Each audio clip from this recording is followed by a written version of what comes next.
Bueno, nos metemos ahí ya medio de lleno. Creo que ayer o hoy me pasaste un texto que escribiste eh, que mencionabas esto de que quizás todo lo que es la narrativa más vinculada a toda la gente que trabaja con Milei o incluso al propio presidente, son narrativas en algún sentido muy lineales, muy directas, sin ningún tipo de profundidad, de tesitura, es todo como está ahí en la superficie. Y lo que planteabas era, si vamos a ir por otra política, digamos, por otra manera de hacer política, que sea una política de la metáfora, o una política que en su narrativa eh, no sea un golpe totalmente directo y superficial, sino que tenga otro tipo de densidad quizás. ¿Querés contarnos un poco qué es lo que pensás en ese sentido y abrimos un poco la charla de esa manera?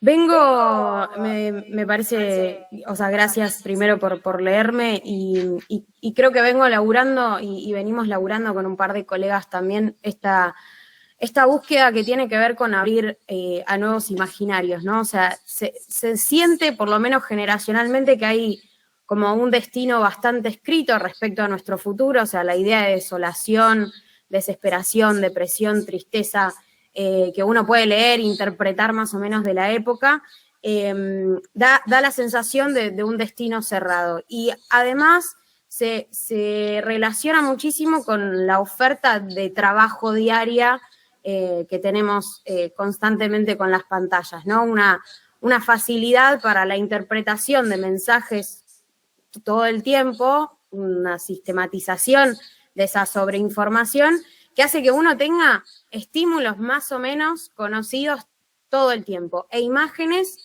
conocidas repitentes. Entonces, hay una idea de que no se puede imaginar otros escenarios por fuera de lo que el mismo sistema ofrece.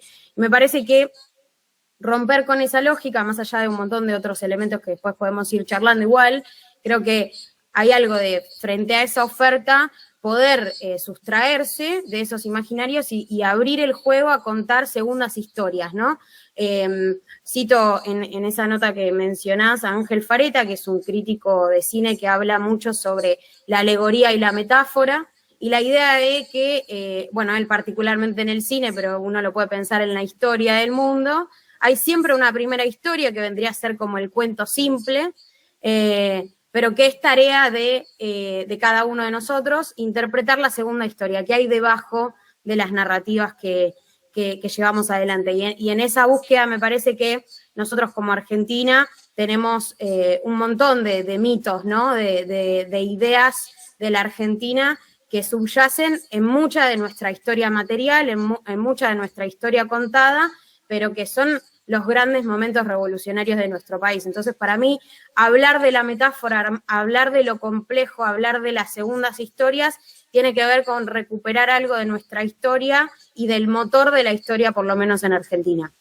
Bien, bien, ahí que mencionabas la palabra mito, vos sabés que creo que quizás por ahí la chusmeaste o viste al menos en los movimientos de las redes. Hace poquito charlamos con María Pía López, que bueno, para muchos de nosotros es una referencia en un montón de aspectos, y ella trabaja mucho la idea de mito y sobre todo retomándola de cómo la trabajaba en su momento Horacio González y Rosichner y demás. Hay una cuestión ahí, en esto cuando vos decís mitos fundantes e ir por eso, digamos, hacer como una reescripción a todo ese mundo, que está muy atento, y también mencionaste justo a Ángel Fareta, que estuvo, me acuerdo, y voy trenzando ahí pensando en voz alta, en el programa de mi amigo Tomás Trapé, que bueno, también es quien sostiene esta Encuentro Itinerante, y pensaba en esto del mito como una suerte, a ver si coincidimos. Estamos, vos decías igual recién, súper informados o sobreinformados. Me da la impresión de, no sé si estamos efectivamente informados, porque es como un bombardeo de cuestiones que quedan ahí medio pululando.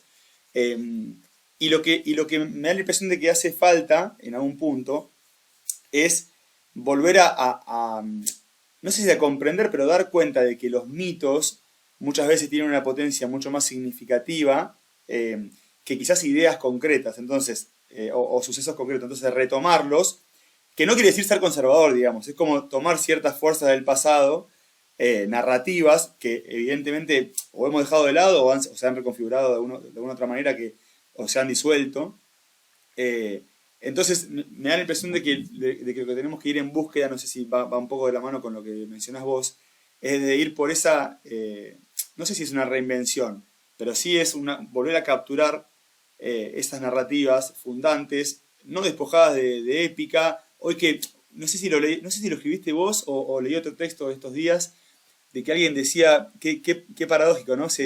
Los jóvenes utilizan mucho, están usando mucho la palabra épico para todo. No, lo ponía a ver Stinko, un gran personajote de redes sociales, un tipo que piensa mucho y muy bien, a mi juicio al menos. Los chicos todo el tiempo, ¿no? Yo tengo hermanos menores, épico, épico, épico. Y justamente son vidas totalmente carentes de épica, ¿no? Claro, claro. Que no digo que la mía sea una vida épica, porque no, está claro que no. Pero digo, qué paradójico. Entonces digo, ir a buscar no sé si grandes narrativas, pero al menos narrativas que aparentemente había algo ahí por debajo, potente, que se estaba movilizando, y hoy me parece que no lo estamos encontrando, y que terminamos en esto de que vos mencionabas muy bien, y sé que sos lectora de Bifo Berardi, de una juventud y una generación que está sumida en la impotencia total. Me anoté varias cosas sobre la sobreinformación. Después para mí podemos reprofundizar sobre eso porque es verdad que no es información, no es data, digamos, ¿no? Es otro tipo de vínculo el que tenemos. Pero particularmente con esto de quizás como de volver al mito, pienso algunas cosas, sobre todo relacionado con la idea de que se vincula muchísimo esta idea de como volver a un pasado, ¿no? O sea, suponiendo que el mito está atrás de alguna manera, como una idea de llamar a eso conservador, que me parece que es un debate súper interesante de nuestra generación, que de repente se oscila entre una mirada progresista de la vida o una mirada conservadora, y yo creo que son conceptos que no tienen nada que ver y que, digo, están mal interpretados de alguna manera, pero volviendo a la idea de que si el mito está en el pasado, ¿qué es lo que está en el pasado? ¿Qué es lo que está atrás?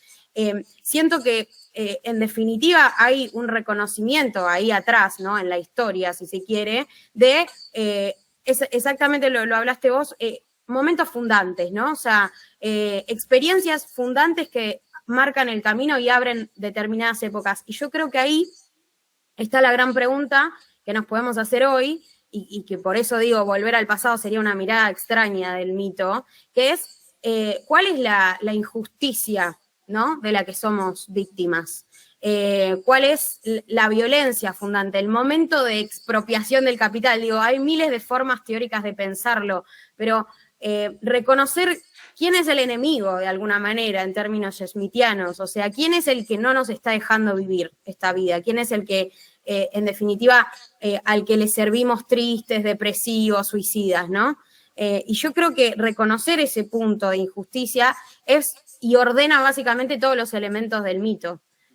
Ubica a todos en un lugar específico de la historia, ese momento que abre una etapa nueva. Y pienso mucho en esto porque creo que en el lenguaje del mito, en el lenguaje tradicionalista, el mito se ritualiza, ¿no? Entonces el ritual es una forma de mantener vivo al mito, de mantener vivo a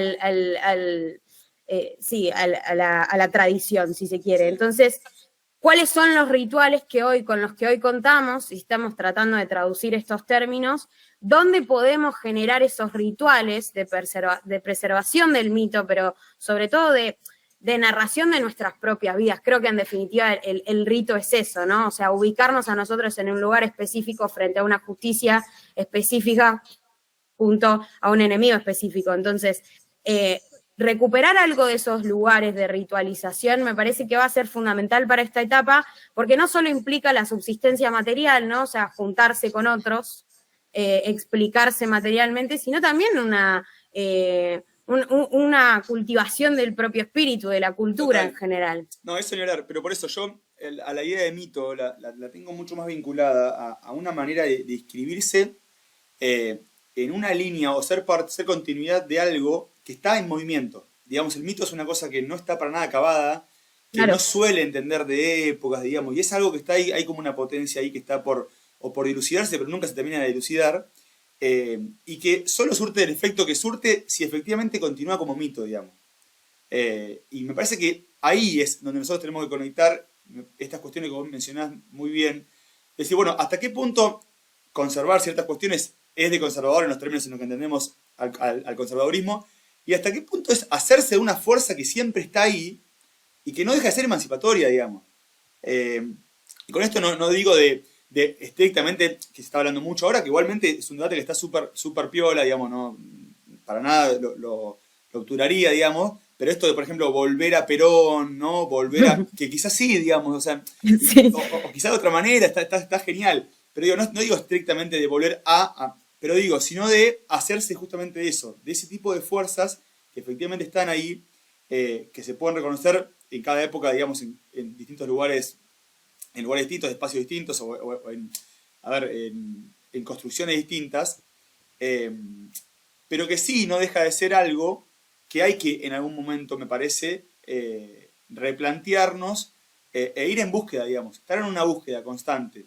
Bien, ¿de qué? No sé, pero sí de al menos identificar en los momentos en los que hubo una fuerza disruptiva, bueno, hacernos de eso, ¿no?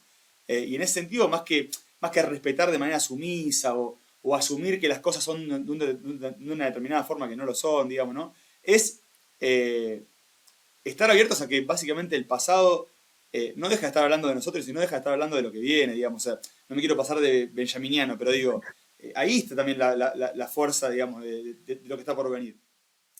Yo, sí, Sí. No. me quedó una imagen como repotente de lo que dijiste, ¿no? El mito como un conjunto de fuerzas que están disponibles, ¿no? Claro. De alguna manera. Y pienso mucho en eso porque creo que lo que más sentimos hoy en este presente, y ni hablar del futuro, digo, ¿no? O sea, el futuro ni siquiera está como en... Nadie puede pensar demasiado lejos. Lo que está ahí, efectivamente, en este presente, es que no hay fuerzas, ¿no? O sea, uno está agotado, no sabe de dónde. El otro día escuchaba también a Juan Rocco en su podcast de Círculo Vicioso, que lo recomiendo también para quienes estén abiertos a escuchar cosas. Hablaba de que, bueno, el capitalismo está en una etapa ya de abandonar el capitalismo de propiedad y nos estamos dirigiendo un camino de suscripción, ¿no? Un capitalismo de la suscripción. Básicamente estamos alquilando nuestra vida, ¿no? Y hay algo ahí de no tener ni fuerza material, que nos están despojando de eso de alguna manera, y además no tener ningún tipo de fuerza espiritual, porque el mito está roto, ¿no? Porque cada uno puede ser su propio mito, porque cada uno puede pegarla por sí mismo, porque no se necesita de un otro para tener historia, tener trayectoria. Bueno, no nos queda nada, no nos queda fuerza. Entonces, yo insisto en esa idea, ¿no? O sea, volver a es una expresión, es un modismo de alguna manera, pero la búsqueda es para adelante, ¿no? O sea, tratando de reconstruir el pasado, de hacernos del pasado, de las discusiones sobre todo del pasado. Creo que hoy tenemos la oportunidad como generación de poder tomar de las discusiones del pasado algo para adelante, ¿no? O sea, no cometer los mismos errores. La historia argentina tiene un montón de historia, también escrita, también hablada, digo, hay trayectoria, hay que repasar, y creo que no hay que tenerle miedo a la discusión, porque tenerle miedo a la discusión es básicamente pensar que uno tiene la solución y además el delirio que significaría eso de salir a convencer gente, ¿no? Creyendo que uno tiene la verdad. Sí, una suerte de movimiento evangelista, digamos. Exacto, claro. Sale con el librito, nosotros saldríamos con el de Bifo Berardi. Claro. Yendo más a la coyuntura quizás más política y de la arena política, considerás que efectivamente con esta victoria de Milei, la clase política, al menos la que representa este gran espacio denominado Campo Nacional y Popular, ¿crees que tuvo un llamado de atención efectivamente con esta victoria de Milei, que creo que todavía muchos no terminamos de caer, porque sigue siendo una cosa muy extraña? No sé si extraña, pero bueno, muy fuerte. Contundente, claro. ¿Considerás que hubo un llamado de atención y que se notificó o que siguen en la pelotudez? Lo dijiste vos. Mira, yo oscilo entre dos posiciones, ¿no? O sea, como un día me levanto y digo, no, son todos unos HDP, realmente se tienen que jubilar, realmente no sirven para nada, por favor. Y otros días digo, pará, si renovamos, tampoco hay mucha gente que pueda ocupar estos lugares. Entonces, es como... ¿Viste cuando se usa la expresión matar al padre? Creo que todo eso es un ejercicio que no podemos saltearnos, ¿no? De alguna manera. Indudablemente se tiene que dar, y la forma en la que se dé esa renovación va a decir mucho sobre los efectos futuros, ¿no? También. Entonces, no quisiera acelerar ese proceso particularmente porque siento que todavía hay mucho conocimiento de la dirigencia y de la clase de dirigente hoy que tenemos que tiene que ser trasladado de alguna manera a las nuevas generaciones. Y para mí hay un hiato muy importante ahí. O sea, entre la dirigencia y las personas que se van a hacer cargo de la futura dirigencia del movimiento peronista, hay un hiato para mí de muchos años de mucha formación política.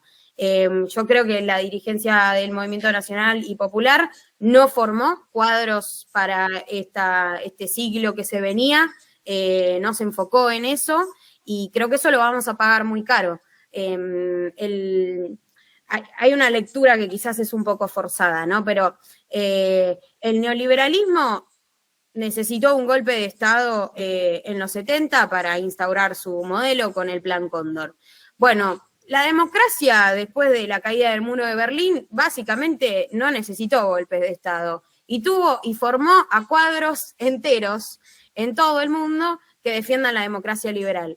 Hoy en día, mira, lo escuchaba Joaquín Furriel, que digo, compa total, hablando en C5N diciendo una verdad muy grande que es: en todo el mundo occidental las democracias liberales están en jaque hoy en día, están en crisis. No lograron cumplir con la promesa democrática que habían venido a implantar después de la caída del comunismo. Bueno, ¿quién se va a hacer cargo de eso, no? Y ahí me parece que el hecho de no haber formado cuadros que piensen en el mundo que se venía, ¿no? O sea, realmente reconociendo cuáles son las falencias también de la democracia liberal, que es el modelo político del capitalismo, o sea, no es otra cosa.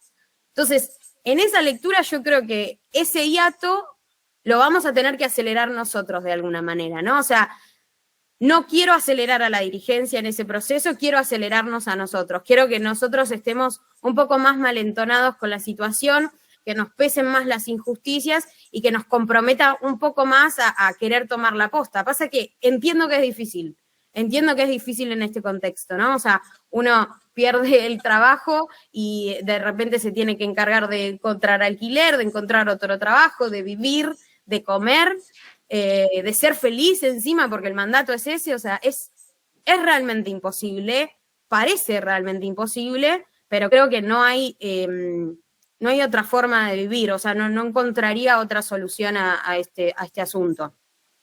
En ese sentido, bueno, decidimos, después de un ida y vuelta, titular a esto la twitterización de la rebeldía. Hace poco estoy con un cruce muy interesante con Marcelo, es un ex rector de la Universidad de Córdoba, y el otro día veníamos hablando mucho acerca de esto y bueno, te hago extensivo así lo charlamos.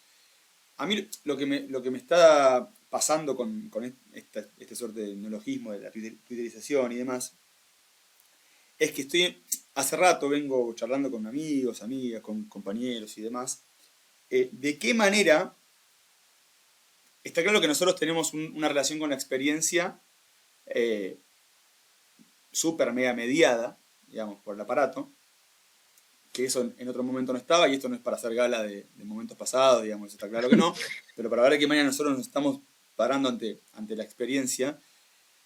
Y me pasó justamente, es decir, me está pasando que, o pienso, que el efecto Twitter, digamos, y esto de pensar en caracteres y de estar constantemente mediado ya está interfiriendo de una manera muy directa en la experiencia, digamos. Ya dejó de ser un medio para.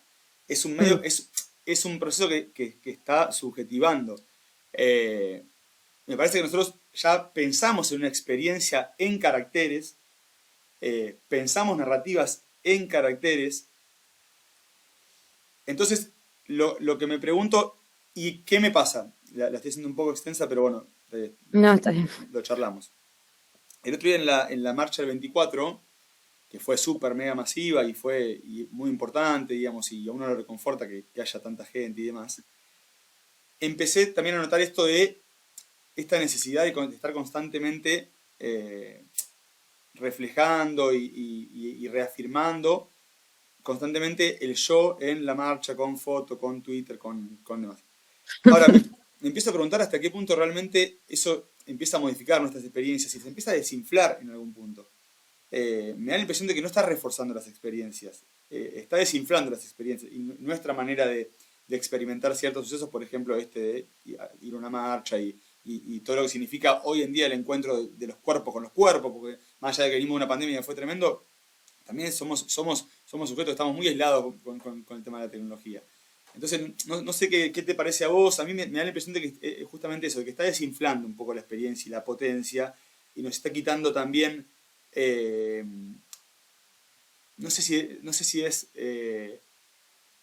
un cierto instinto o un carácter un tanto más animal de relacionarnos con la experiencia.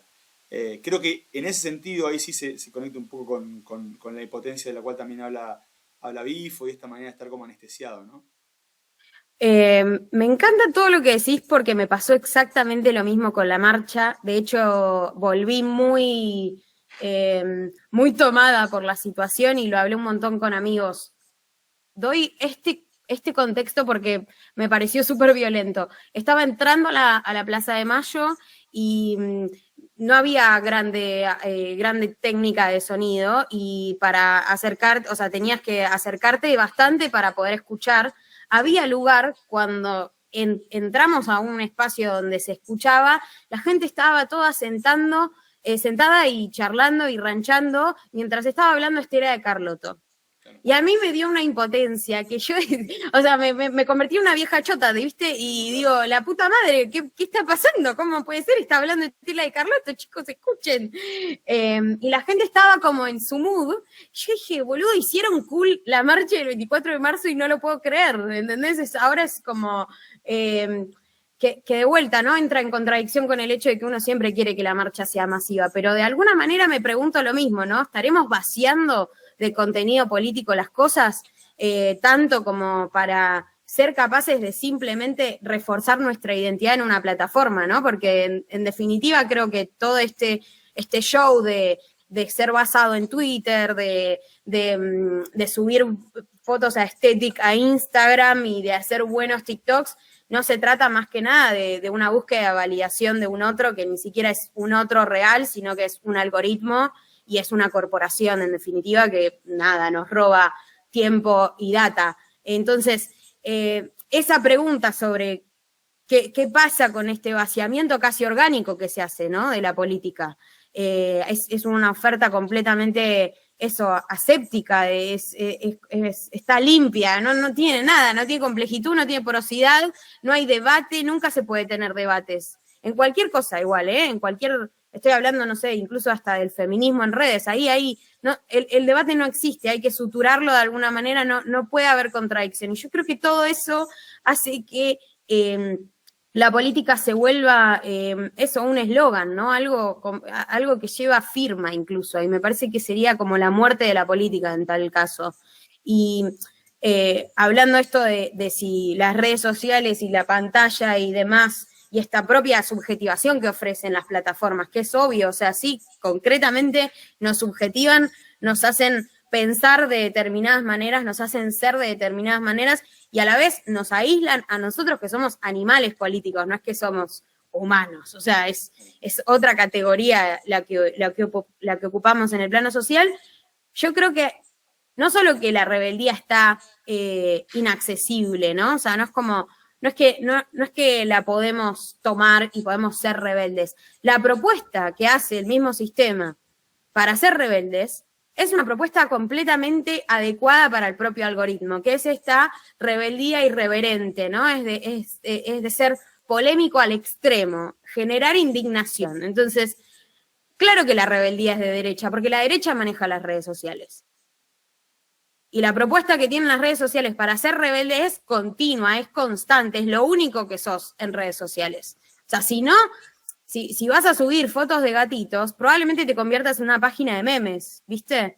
No está bueno subir cosas tan lindas a Instagram de repente. Entonces, ¿cómo puede ser que esa sea la oferta y cómo puede ser que compremos absolutamente y tan rápidamente esa forma de ser en el mundo, ¿no? Porque también coincido que es muy difícil no estar, ¿no? No existe no ser.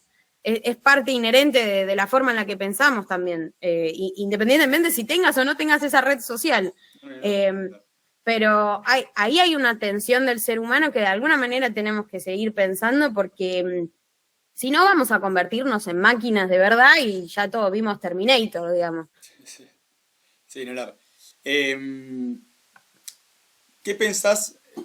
El otro día se dio una discusión, que son en todas estas microdiscusiones que parece que se termina el mundo y al día siguiente se terminó, no se habla más de eso. Bueno, yo por eso en Twitter sí que hace rato que no estoy como antes, porque me pasaba eso, era un bombardeo cognitivo descomunal y al día siguiente no pasaba nada, claro, y yo terminaba un ataque de pánico casi, pará, flaco, y vos ya estás bien y tenías 500 respuestas que te estaban bardeando, bueno.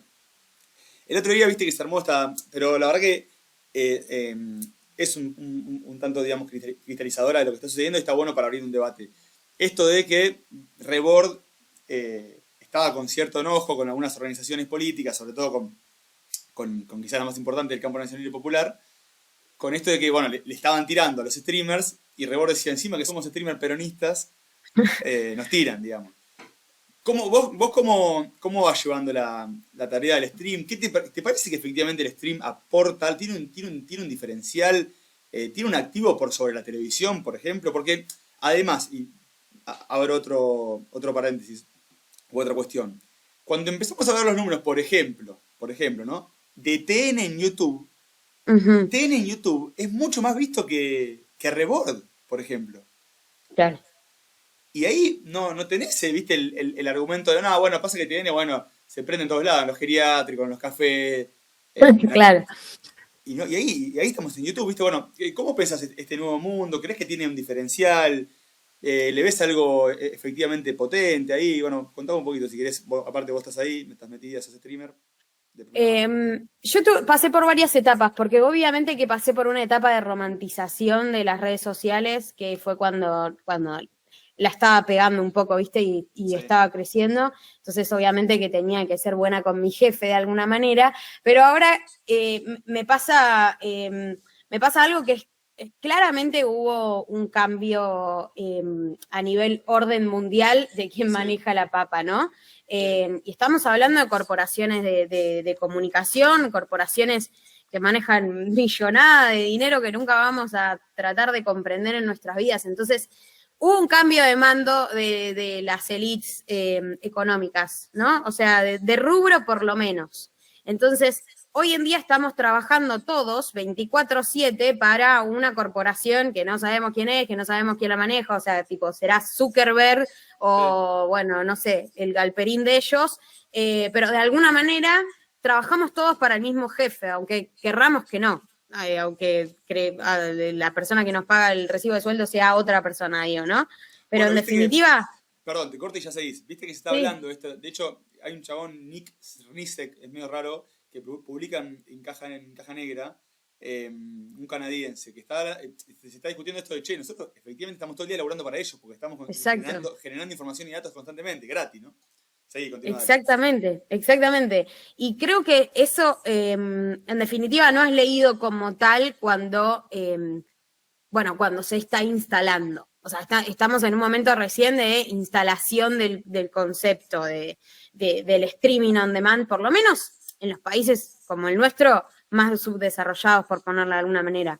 Sí. Entonces, yo creo que ahí es, de vuelta, perdón que hable tanto de tensiones, pero bueno, ¿cuáles son los pros y cuáles son los contras? Y creo que de alguna manera los contras tienen que ver con que se individualizó por completo el trabajo, entonces bajó muchísimo la calidad técnica del producto. Vos tenés el mismo programa de televisión, ahora lo tenés en streaming, pero 1000 veces peor, porque los camarógrafos no son camarógrafos, por ende no están sindicalizados, los operadores no son operadores, por ende tampoco están sindicalizados, digo, los estudios no están registrados, digo, ¿quién paga impuestos por tener un estudio de streaming? Y lo digo teniendo un estudio de streaming, digo, ¿no? Claro. Pero a lo que voy es, no por decir que el sistema anterior era perfecto, ¿no? O sea, la televisión también precarizaba, la televisión también es una mierda, la línea editorial, los dueños de canales, pero no va a pasar algo distinto con el streaming. O sea, al menos abre la posibilidad y democratiza en parte quiénes pueden estar y quiénes no. O sea, es más fácil tener la técnica para estar presente. Ahora, ¿cómo se reduce eso en calidad? O sea, más democracia, más accesibilidad, por ejemplo, más producción, pero a la vez peor calidad. Entonces, tirar para abajo la calidad de un contenido cultural tan importante como son los medios de comunicación, como es la información, ¿no? Y volviendo después a la idea de sobreinformación, yo creo que es una tensión que nos ofrece el mismo capitalismo. O sea, esta idea de que todo el mundo puede ser creador de contenido, lo digo siendo creadora de contenido. ¿Qué significa? De que los que la pegan son mejores artistas, están haciendo más arte, o haciéndole bien a un mundo, están aportando algo concretamente, o en realidad es más basura, más data, más retención de vistas, más información basura que simplemente está puesta ahí para entretener a una masa que está todo el tiempo con el celular. Como preguntas que uno se hace y obviamente que no definen después el laburo que uno termina realizando en internet, pues ya es imposible estar afuera, pero que sí a uno le preocupan en la visión de decir, bueno, ¿qué estoy generando? O sea, ¿qué estoy haciendo con esto? Y además la clara comprensión de que, bueno, es como, esto es un mundo de esclavizados que se creen libres. Total. Sí, bueno, ahora que mencionás eso, recién decías, que lo noté, ¿no? Que decías, claro, incluso en los momentos en los que uno pensaría que le estaría haciendo algún berrinche al jefe, digamos, o por ejemplo bardeando la red, cuando yo veo que hay mucha gente que tiene éxito en Twitter bardeando Twitter, digamos, efectivamente lo que Twitter premia es que la cuenta tenga movimiento, vos podés decir cualquier barbaridad que tiene movimiento genial. Entonces, a raíz de eso pienso que quizás la mejor manera de empezar en algún término, ¿no? A sucumbir un poco toda esta cosa y a despejarnos un poco, es un poco la idea de desertar, de la deserción. Y con esto no digo de jugarla, viste, de hipón, nada que ver, pero digo, de tener otro tipo de relación con la tecnología, otro tipo de relación con las redes, que quizás tenga que ver con una deserción, que es mucho de lo que habla, por ejemplo, ¿no? Bueno, Diego Valeriano, que es un tipo que yo leo mucho, Sabater, Bifo en algún momento lo menciona, y digo esto de, bueno, quizás tenga que ver lo nuestro en este momento con un cierto repliegue, que no quiere decir un movimiento de pasividad, sino un cierto repliegue ante toda una cosa que nos deja totalmente atontados, abombados, sin nada, porque la verdad es que uno, a ver, y esto no lo digo solo por mi propia experiencia, está claro, sino de hablar mucho con gente que estamos más o menos en la misma, ¿no? ¿No te pasó alguna vez que perdiste el celular o forzosamente no podías usar el celular, o te lo robaron, o se te rompió, y tuviste 1 o 2 días sin celular, y realmente parece que efectivamente hay como una higiene mental ahí, un poco de aire, que efectivamente no estamos consiguiendo? Entonces quizás un primer movimiento sería pensar una suerte de deserción, y de tomar cierta distancia, ¿no? de toda esta cuestión que nos tiene ahí como, es una marca encimada constantemente, que lejos creo que de conectarnos en este momento, lo que está haciendo es justamente aislarnos, ¿no? Más allá de la discusión de la dicotómica de lo presencial y lo virtual, más allá de eso, ¿no? A mí me pasa algo, pero capaz que lo podemos pensar juntos y me ayudas a darle vuelta, porque a mí lo que me pasa con la palabra deserción es que no me cierra. Bien. O sea, no tengo marco teórico para explicar por qué. O sea, simplemente es como, boludo, o sea, el soldado desertor es un traidor, ¿entendés? O sea, qué sé yo. Está bien. No me sirve la categoría, pero Bien, pienso en algo. Pienso en algo que hablo mucho con un amigo sociólogo, historiador, ese gato, que él me habla de que hay una retaguardia que hay que hacer, ¿no? O sea, hay que volver a algún lugar. Claramente eso está claro, ¿no? O sea, estar tan expuesto todo el tiempo, no solo a esta calidad de información, sino como, bueno, en términos físicos incluso también, queda claro que hay una casa a la que volver de alguna manera, un hogar al que volver. Y él lo ubica con la idea y el concepto de retaguardia, que me parece interesante en el ejercicio más de vanguardia, retaguardia, de movimiento más gramsciano, si se quiere. Y ahí lo que pienso es, ¿dónde de vuelta, ¿no? Como estos lugares que decía al principio, ¿en qué espacios uno puede generar la sensación de que se reorganiza, cuenta con recursos, puede subsistir material y espiritualmente? Y yo digo, ¿por qué estoy como, no me cierra desertar?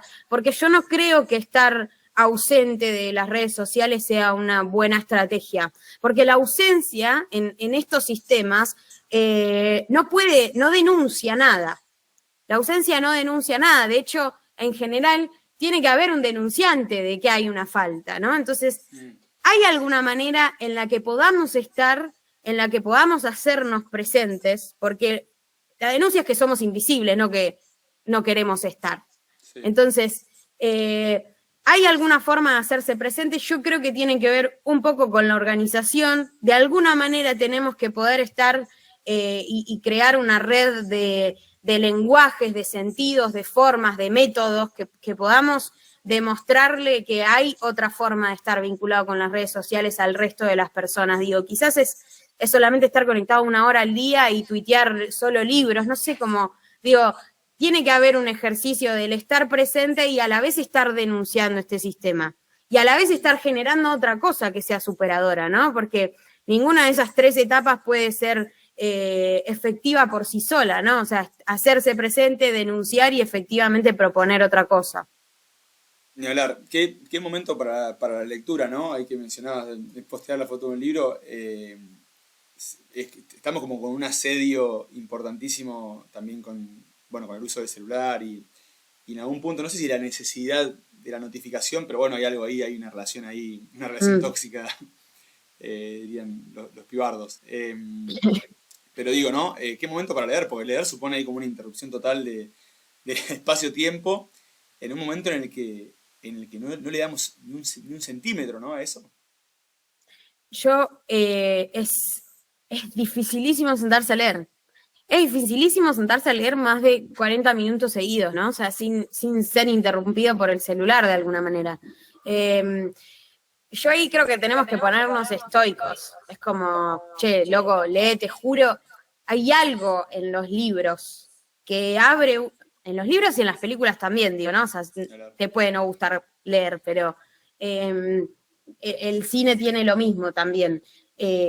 La idea de poder abrirse al imaginario, ¿no? O sea, de que la cabeza esté pensando en otra cosa, pero en línea, ¿no? O sea, paralelamente, no esta dispersión a la que nos provocan las pantallas, porque las pantallas no nos proponen un ejercicio de interpretación sobre lo que estamos leyendo, lo que estamos viendo, ¿no? Por eso, de vuelta, la idea de la simpleza que nos ofrecen las pantallas atenta literalmente contra la imaginación política. Y tener a la lectura como un método de resistencia me parece que es fundamental porque, de vuelta digo, no vamos a encontrar en ninguna oferta de este sistema una recuperación del mito, una búsqueda de la fuerza revolucionaria del pueblo, digo, no va a pasar nada, el sistema no nos va a vender esa, obviamente, por más que se pinte la bandera del orgullo y lo que fuese. Y ahí yo creo que hay que estar un poco estoicos. Y después también hay que producir, ¿no? O sea, porque no dejaría de pensar en el hacer nunca. Es verdad que hay muchas cosas escritas, es verdad que se puede volver a los libros todas las veces que sea necesario. Pero creo que producir y hacer en colectivo y hacer con amigos, digo, desde ir a jugar al fútbol hasta ir a armar una banda de rock, ¿no? O sea, tampoco estoy hablando de crear un medio de comunicación. Claro. En el oficio de aprender algo. Creo que hay cosas que todavía permiten disponer del tiempo de una manera un poco más amable, ¿no? O sea, permiten usar el tiempo de una manera mucho más amable, mucho más productiva incluso.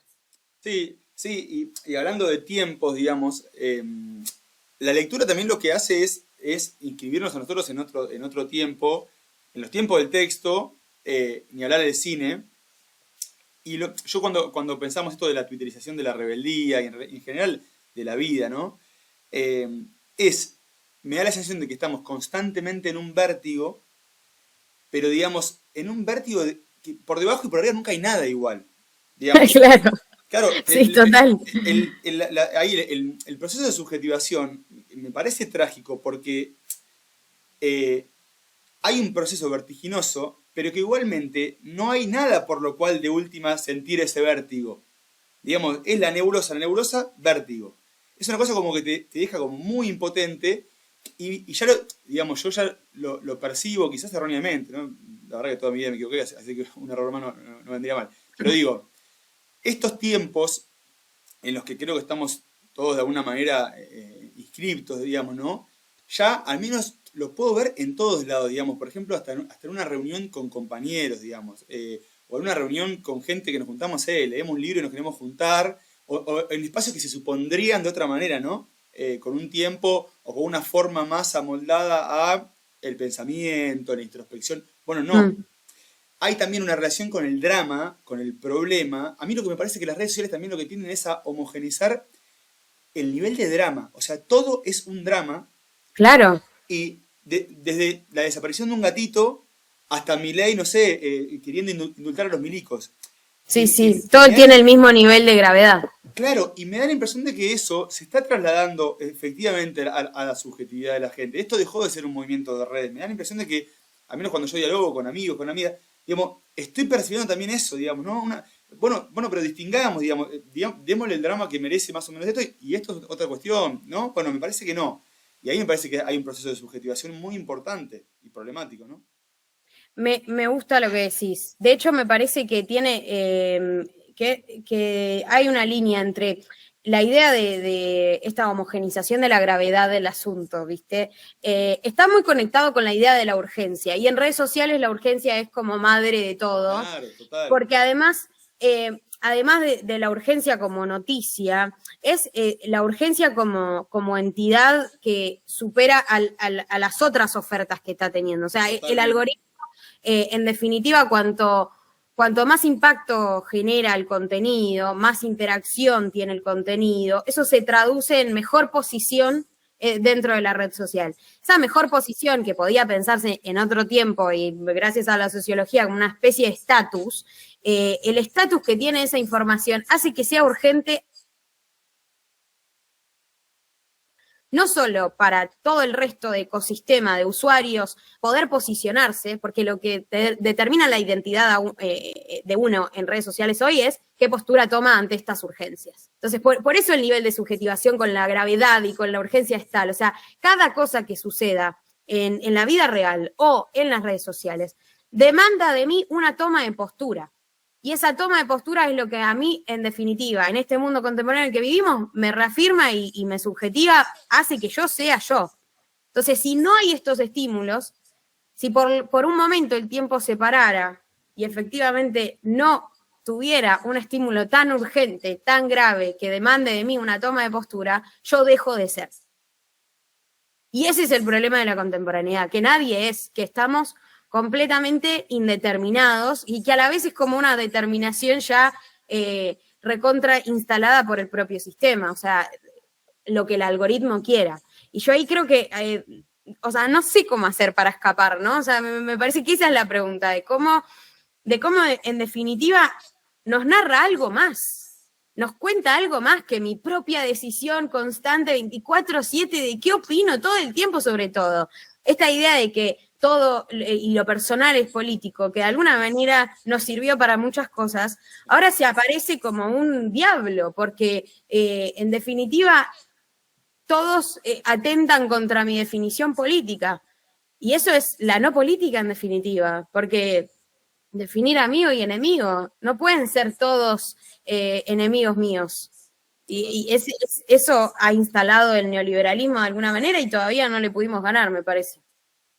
Sí, no, ni hablar. Sí, y parece que en algún sentido, bueno, por eso calzan como anillo al dedo todas estas narrativas de autoayuda, digamos, porque no deja de ser algo que si salís, bueno, salís también individualmente. No salís en conjunto, no hay fuerzas exógenas que te hayan inducido este estado, digamos, no hay que leer porque ellos dicen, claro, porque además esto es lo peor, ¿no? Porque todas esas ideologías sostienen que en definitiva el mundo nunca fue más igualitario que ahora. Mentira, no me mientan, a mí no me mientan, esto está mal. ¿Eso está mal? Y mira, es una discusión, ¿no? Porque los tradicionalistas te van a hablar de Occidente y de lo necesario que es que Occidente no se caiga, y los antioccidentalistas van a decir, no, Occidente también es una mierda, mirá dónde nos trajo y qué sé yo. Y yo creo que esa pregunta me parece que sigue vigente de alguna manera, y está bien, yo no quiero usar burka, ¿no? O sea, no me interesa tener menos derechos como mujer, y es verdad que Occidente me ha dado muchas libertades. Ahora, no me digan que este mundo está bueno, no me digan que no ha fallado, porque yo, o sea, nadie me puede sostener esa verdad. Creo que la búsqueda sobre Occidente puede ser otra, pero sí me parece que no hay forma de que esto esté bien, ¿no? O sea, no me pasa en el cuerpo, no lo pienso, mirá que leo, mirá que intento, pero no hay forma de que a mí alguien me venda de que esto es solo culpa mía, de que es porque yo me levanto un poco triste, porque no tengo claras mis metas. No. O sea, el alquiler no lo puedo pagar, el dengue anda por ahí, no tiene que ver conmigo. Y entonces ahí es donde, bueno, chicos, o sea, cuán estúpido uno puede ser para creer tanto en estas teorías, ¿no? Y bueno, quizás nos han estupidizado demasiado. Sí, yo creo que sí, en algún punto es estupidez. Y después lo que no hay que dejar de soslayar es el agotamiento también físico, ¿no? O sea, lo que antes se conseguía con 7 8 horas de trabajo, ahora prácticamente hay que duplicar esa fuerza, ¿no? Y para sostenerse uno mismo, porque quizás estamos Claro, hablando de épocas en las que con un trabajo el padre de familia te mantenía 4 personas, y ahora nosotros no, bueno, nosotros debemos tener más o menos la misma edad, ¿no? No nos podemos sostener, yo no tengo ni una mascota, tengo claro, en cualquier momento tengo que empezar a vender libros. Pero digo, literal. para pensar esto de, bueno, de qué manera empezar a sortear todas estas cuestiones, bueno, juntándonos, propulsando, pretendiendo otro tipo de encuentro, con ciertas lecturas y demás. Ahora, parece que tener tiempo hay que tener fuerza. Y si vos laburás 12 horas por día y encima sabés que estás laburando 12 horas por día por mierda, ¿cómo haces? Digamos también. Yo hoy justo hablaba con un colega que es abogado laboralista, que viene siguiendo mucho todo lo que es sindicalismo de trabajadores de plataformas y Sí. Qué interesante eso. reforma laboral, ¿viste? Me mostraba una encuesta que salía hace poco sobre qué tan de acuerdo estaba la sociedad sobre la reforma laboral y el contenido específico de la reforma. Entonces, todo el mundo estaba de acuerdo que necesitamos una reforma laboral, pero nadie estaba de acuerdo con que se eliminaran las indemnizaciones, no hubiera contrato, bueno, como estaban en contra de cualquier reforma laboral pensada desde la derecha. Entonces yo le respondía medio jocosamente, bueno, salario universal, hablemos de verdad de que nos paguen porque estamos trabajando 24/7, ya no puedo sobrevivir ni siquiera con esto. Y yo creo que ahí todavía nos falta estudiar algunas ideas, porque las que veo sobre el salario universal en general tienen una perspectiva demasiado europeísta sobre el asunto, y me parece que nosotros tenemos que pensar estrategias un poco más locales, pensando sobre todo en la inserción de Argentina, en la historia de Argentina con el sindicalismo, ¿no? O sea, hay aspectos respecto de nuestra realidad como país que deberían forzarnos a nosotros pensar por lo menos mejores puntos para discutir la reforma laboral. Yo creo que la concepción del tiempo es fundamental, ¿no? O sea, poder reformular qué es lo que consideramos tiempo productivo, qué es lo que consideramos tiempo de ocio, porque también hay mucha falacia respecto a lo que es el tiempo de ocio, ¿no? O sea, hay una concepción de que el tiempo de ocio es yo sentada viendo películas en Netflix. No, eso tampoco es ocio del todo, y de hecho me parece que menos ocio que otra cosa. Pero creo que sobre el trabajo en sí también, que es un concepto que en nuestro país ha traído demasiadas alegrías para el pueblo trabajador cuando fue reconocido por Perón, ha perdido también su conceptualización. O sea, hoy le preguntás a cualquiera y nadie quiere trabajar. No, O claro. sea, ¿cómo puede ser que todos elijan tanto las apuestas online o las estafas piramidales? O sea, algo tiene que poder decirnos eso sobre la idea de trabajo. Entonces, ¿cómo reconfiguramos el trabajo? ¿Cómo reconfiguramos el rol del Estado frente a trabajos que ya no tienen que ver incluso ni siquiera con la realización material de algo? O sea, no estamos Total. produciendo hierro, ni campos, ni nada. O sea, literalmente estamos generando información. Perdón, no sé si me suena tanto. No, tranqui, tranqui. Estoy en una zona de ambulancias. Y Bien. todo eso creo que en definitiva son las discusiones que a nosotros nos hacen como generación, ¿no? O sea, vuelvo a esta idea muy breve. Cuando hablamos de renovación del peronismo, cuando hablamos de que la dirigencia peronista tiene que actualizarse y que hay que actualizar la doctrina, nosotros como generación, además de tener la obligación moral de alguna manera de poder tener otros imaginarios, tenemos que hacernos las preguntas reales sobre nuestra contemporaneidad, o sea, ¿en dónde vamos a vivir? ¿Qué techo vamos a construir sobre nuestras cabezas para nosotros y para nuestros hijos? Y además, ¿de qué vamos a trabajar? O sea, ¿cómo vamos a llenar este país de masa trabajadora, organizada? Y yo creo que en el mundo de hoy son preguntas que muchos se dejaron de hacer, que muchos se han rendido a hacerse, en nombre de, bueno, también una romantización de la tecnología como tal, pero además perdiendo la solidaridad de clase que tanto ha caracterizado la historia de Occidente también. Entonces, ahí yo creo que preguntarnos de qué vamos a trabajar, cómo vamos a trabajar y de qué queremos trabajar también, ¿no? Porque la respuesta no puede ser no queremos trabajar. No, está claro, el Estado no nos puede bancar el salario universal para siempre tampoco. No, eso ni hablar. En ese sentido, hay una cuestión ahí que me parece muy interesante para pensarlo en términos de, más que de comunicación, porque finalmente la comunicación termina siendo una continuidad de los preceptos que uno tiene, los imaginarios que uno tiene, y bueno, después obviamente uno busca, digo, políticamente, ¿no? Tener ciertas estrategias, pero digo, a mí lo que me da la impresión, y esto lo charlaba ya con, no sé, hace como ya pienso 5 o 6 años, de que, che, yo, bueno, a ver, me fui, sí, hace 4 o 5 años. Yo decía, che, efectivamente, le estamos hablando, o sea, la clase política en ese momento, el oficialismo con Alberto, ¿le estamos hablando a la sociedad? O a mí me da la impresión de que tenemos ciertas categorías que tenemos que empezar a problematizar y a repensar porque le estamos errando el vizcachazo mal. Bueno, a ver, no descubro nada, ¿no? Si no, no hubiera ganado Milei. Pero digo, por ejemplo, la categoría de trabajo. De verdad, nosotros, o sea, tan poco caminamos en la calle para seguir creyendo que el trabajo es un activo para la gente, que el trabajo es un diferencial, que claro, el trabajo como antes, o sea, que seguimos en la primera mitad del siglo XX, que el trabajo dignificaba, ahora la gente odia el trabajo. Sí. Es una realidad, sacándolo el 15% de 18% de privilegiados que trabajan en su profesión y que encima son profesiones más o menos pudientes. La gente no quiere ir a trabajar, porque es un trabajo que no le... Dejó de ser, esto me lo decía la otra vez en una entrevista que hicimos por acá también con Alzueta, sociólogo, que decía, él es muy estudioso de los barrios populares y la relación con la delincuencia y el trabajo. Dejó de ser cool incluso laburar. Claro. Estar en blanco dejó de ser cool, dejó de ser algo por lo cual uno podía rasgarse un poco las vestiduras. Digamos, nos hicieron creer eso también, ¿eh? Me parece. Total.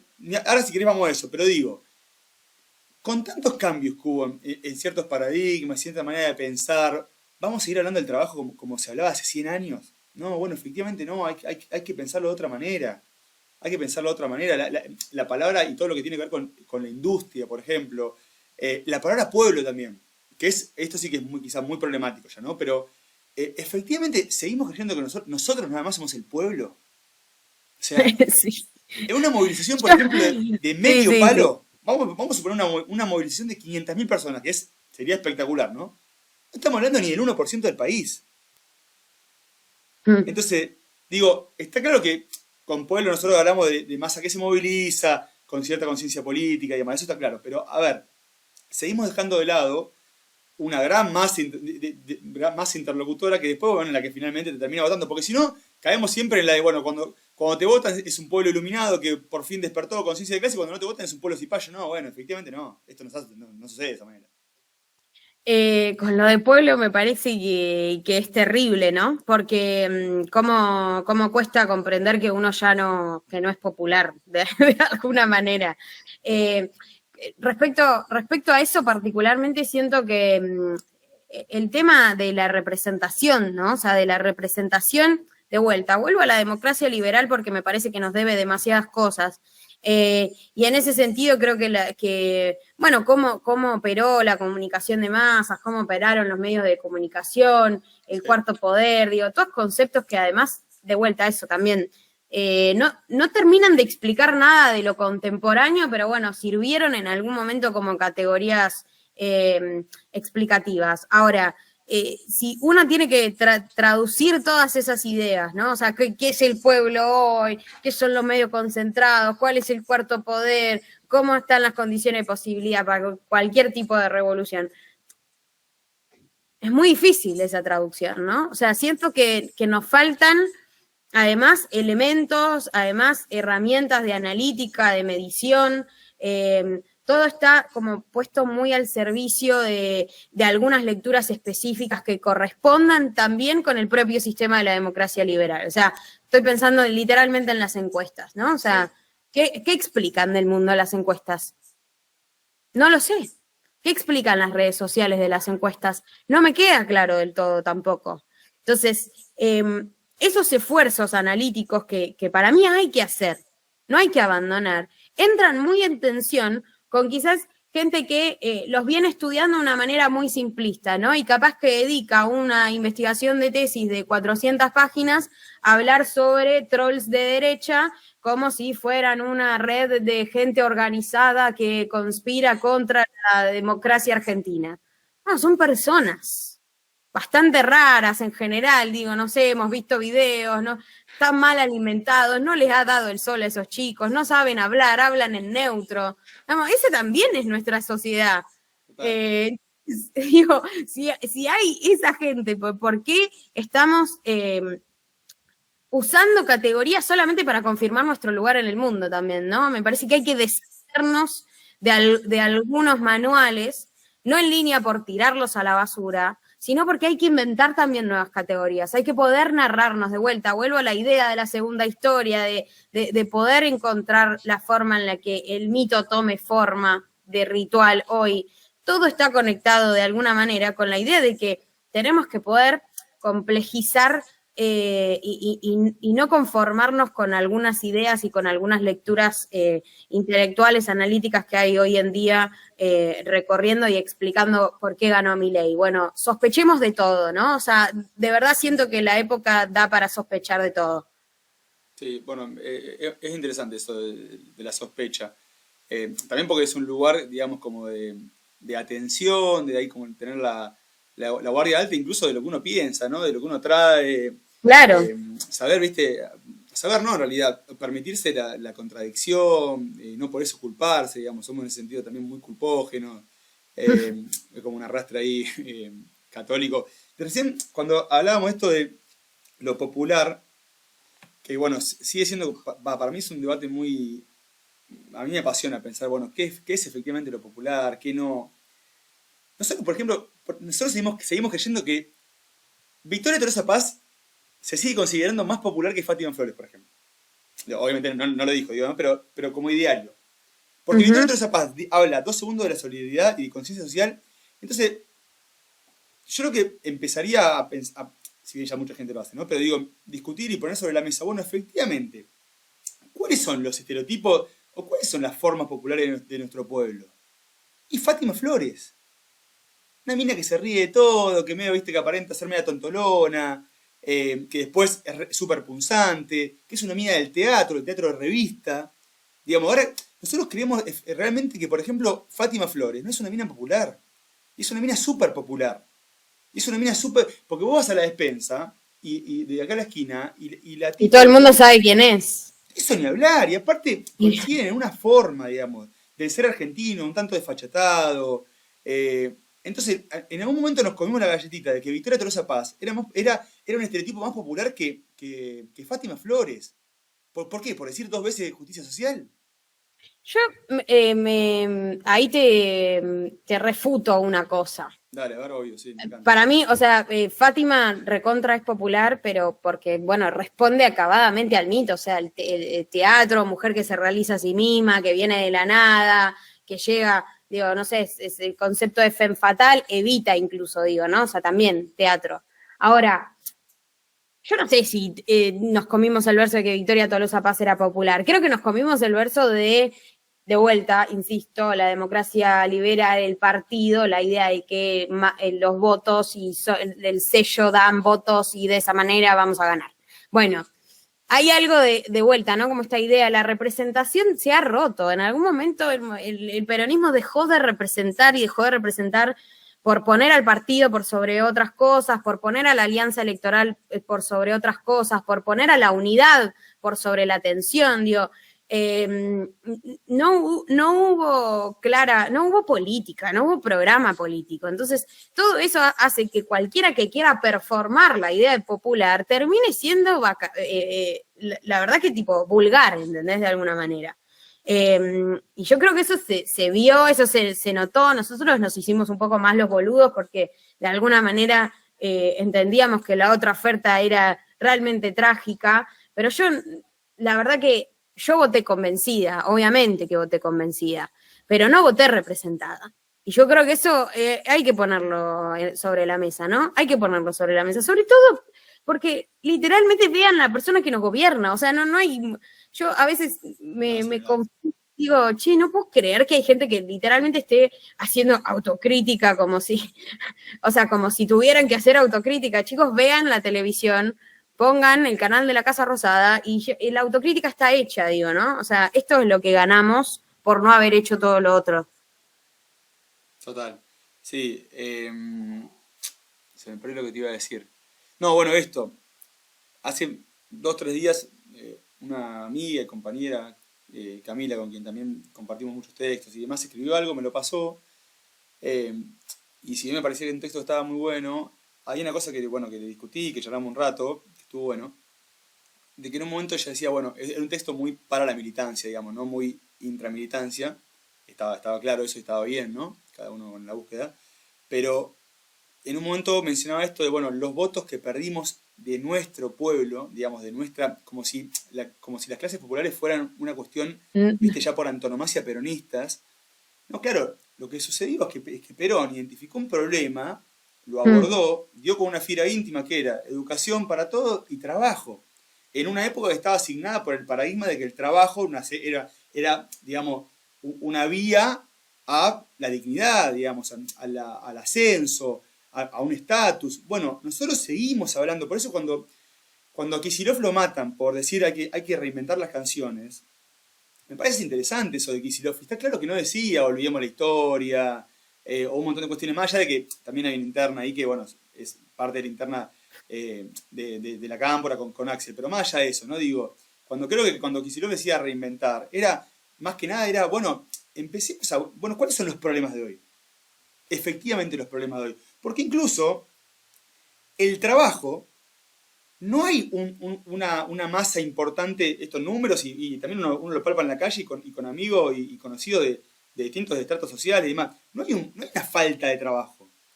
Lo que pasa es que el trabajo es sinónimo de humillación hoy. Claro, porque vos está tenés precario. tres trabajos para llegar a fin de mes. Entonces, efectivamente, ahora, ¿no lo ven eso, digamos?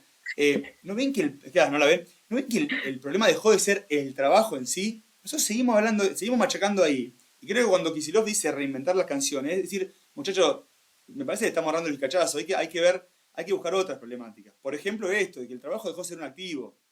Y que quizás Es interesante. Sí.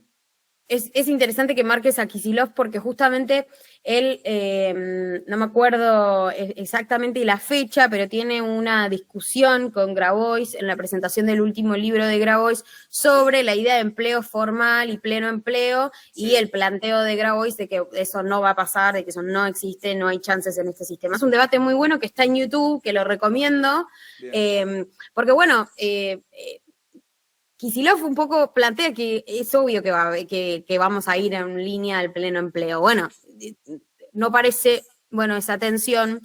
Hay algo que me parece fundamental. Esta idea de que a veces estas internas políticas, partidarias, de movimiento, donde no se define si la línea de uno gana o la línea del otro, que en definitiva igual tampoco está tan claro, ¿no? Porque Kicillof dice nuevas melodías, pero no sabemos exactamente el contenido de estas nuevas melodías, de qué se trata la reactualización doctrinaria que proponen los diferentes sujetos y personajes del peronismo que hoy se están disputando la conducción. No queda claro, todos hablan del pasado, todos hablan del déficit fiscal, del no déficit fiscal, pero nadie está proponiendo para adelante algunas identificaciones en esta línea con lo que decís vos, ¿no? Porque, bueno, algunos para adelante pueden hablar, hay que arreglar las cuentas, y sí, o sea, la verdad que tampoco estás descubriendo O sea, yo no estudié economía y me doy cuenta exactamente de lo mismo. Pero estoy hablando de grandes imaginarios. O sea, ¿cómo van a ser los trabajadores de la Argentina del 2027? ¿Qué condiciones van a tener? Eso quiero saber de mis dirigentes. Quiero que mis dirigentes me cuenten de un programa político para no solo tener un programa político que le gane a Javier Milei, que además eso podría ser fácil de lograr, en definitiva, si a este gobierno le va un poco mal, bueno, cualquier propuesta un poco superadora va a llegar al poder, no importa si se pinta de peronismo, no se pinta de peronismo. Ahora, lo que yo quisiera de mi dirigencia, lo que quisiera del programa que se presente en el 2027 como oposición a Javier Milei, es un programa que me hable de cómo va a resolver las desigualdades. No mucho más, ni tampoco mucho menos.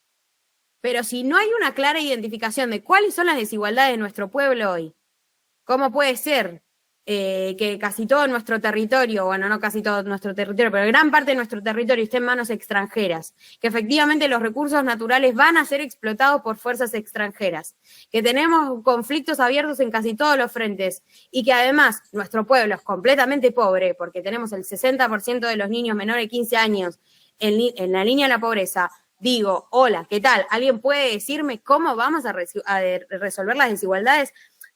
La idea de que estén discutiendo el balance comercial, el déficit fiscal, me vuelve completamente loca. No lo puedo entender. No lo puedo entender porque ninguno tiene la manija hoy para cambiar eso. Entonces la propuesta es demasiado micro, demasiado específica, que tiene que ver, para mí, y perdón que insista con esto, pero con una pelea de egos, ¿no?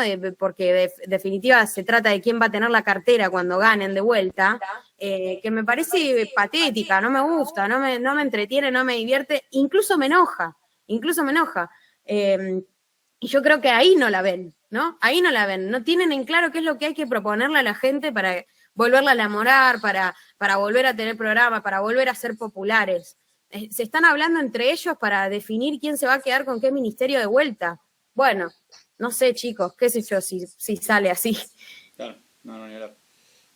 Bueno, hemos paseado un poco por todos los temas. ¿Querés contarnos un poco en qué andas ahora? ¿Qué tenés pensado? Justo hoy vi que vas a dar clases, puede ser en la UNTREF. Yo hice una diplomatura de comunicación política. ¿En serio? Bien, voy a dar clases ahí. No, por ahora no podemos contar nada, estamos trabajando en algunos proyectos que van a salir, todo virtualmente igual, y bueno, sí, sumándome a la diplomatura de la UNTREF de comunicación política, así que para quienes quieran y estén a tiempo todavía se pueden inscribir. Che, bueno, Leila, nada, no sé si te quedó algo a vos ahí en el tintero. No, creo que rehablamos de todo, de hecho me hice gran machete para... Gracias. Bueno, en algún momento por ahí volveremos a hacerlo y veremos cuál es el estado de la situación y pensaremos a ver si esto que hablamos fue un poco atinado o fue cualquier cosa. Le erramos, para mí le erramos. Sí, Ojalá sí, le sí. erremos. Yo le vivo errando, así que una más, no pasa nada. Che, Gracias, Leila, gracias. Un beso. Bueno, la seguimos. Un beso grande. Adiós.